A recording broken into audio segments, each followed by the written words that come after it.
Is WJBF News Channel 6 at 5. Good evening, I'm Renetta Dubose, and tonight for Brad Means and Jenny Montgomery. Well, a family searching for answers tonight after an 8-year-old girl was killed in a drive-by shooting over the weekend. Aubrey Anthony was killed right in front of her home in South Augusta. It was the first homicide of the year in Richmond County. News Channel 6's Chloe Salsameda is live outside the sheriff's office.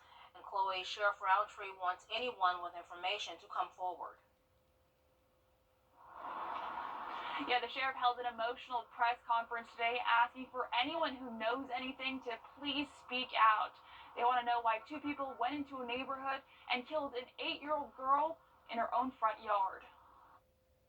What they did and what they took from us is something unimaginable, something so precious. Aubrey Anthony was the light of her family. Anybody Aubrey came in contact with, anybody, you're gonna love Aubrey. She loved to laugh and dance. She was petting a horse in her own front yard Saturday night when she and the horse were fatally shot. Her final moments caught on camera. Seattle Sleuth, back out here.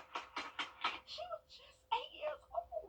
Video obtained by the Richmond County Sheriff's Office shows shots came from an orange Jeep Compass Trailhawk with a black stripe on top. The vehicle, which appeared to be occupied by at least two individuals, and shots came from the passenger side of the vehicle. They fired between 5 and 10 shots. Aubrey's dad rushed her to the hospital. Can you imagine it? Knowing you holding your baby is lifeless. Investigators are working to identify the suspects. They don't think they intended to shoot Aubrey, but they do believe they went there with a purpose. We think this was a targeted attack. We don't think it was an act of a random act of violence. Whoever that was robbed my brother of a prom. Robbed my brother of her first day going to college. Robbed my brother of her first day going on a date, getting married. They robbed him from all of that. That was his only child. That was his life. The only thing we can do is bring them some sense of justice, some sense of peace. And that's what we plan to do. And we're not going to stop until we do that.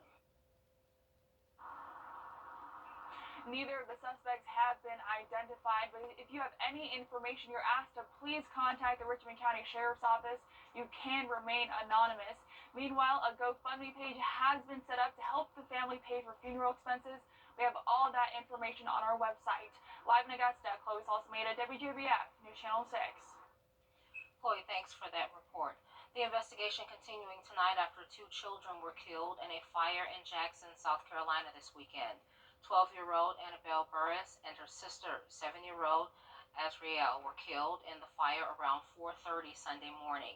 It happened at their home on Charles Street. Authorities say the girls were trapped in their bedrooms.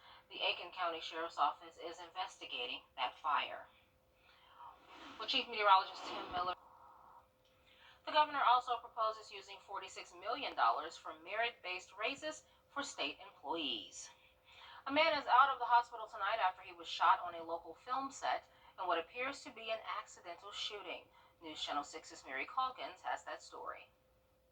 This is Old Warrington Studios. It's a new film set for Western movies. Here, no live ammunition is allowed on set.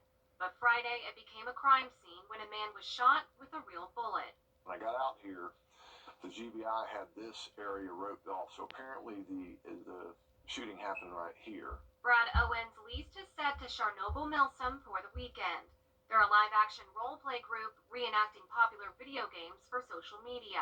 They allow real firearms, but never real ammo. Every single weapon is closely inspected to make sure. Now, when I say weapon, I mean blank fire weapon.